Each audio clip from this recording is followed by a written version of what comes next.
बैठे हवे बाघंबर ओढ़े मिर्गा ठाड़ी। देवी देवता मन फूल बरसावेगा, माथा में चंदा जे कर सुहावे। बैठे हवे बैला माँ हो के सवारी गा, बहरे हवे बाघंबर ओढ़े मिर्गा ठाड़ी। देवी देवता मन फूल बरसावेगा, माथा में चंदा जे कर सुहावे। गला माँ नाग माला तिरछुल डमरू वाला, गला माँ नाग माला तिरछुल डमरू वाला। दुल्हा बने भगवान हे भोला, दुल्हा बने भगवान। और भोले बाबा का भुतवल लेके गए बरा, मोरी अभड़दानी का भुतवल लेके गए बरा।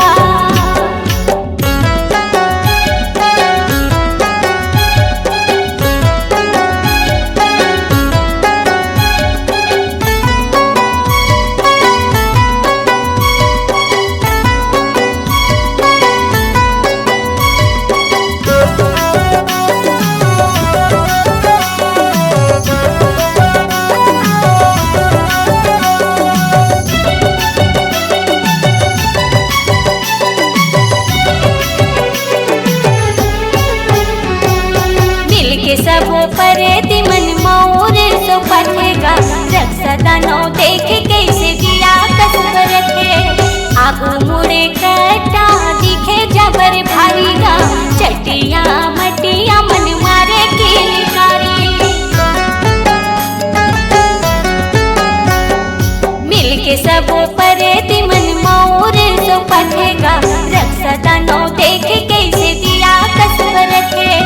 आगू मुड़े कटा दिखे जबर भारीगा, चटिया मटिया मन मारे किलकारी। रूप दिखे विकिराना लागे वो हनिराना, रूप दिखे विकिराना लागे वो हनिराना। आगे अंगे ना तुहार हे गौरी, आगे अंगे ना तुहार। मोरे भोले बाबा का भुतवल लेके गए बरा, मोरी अभड़दानी का भुतवल लेके गए बरा। मोरे भोले बाबा का भुतवल लेके गए बरा, मोरी डमरू वाला का भुतवल लेके गए बरा।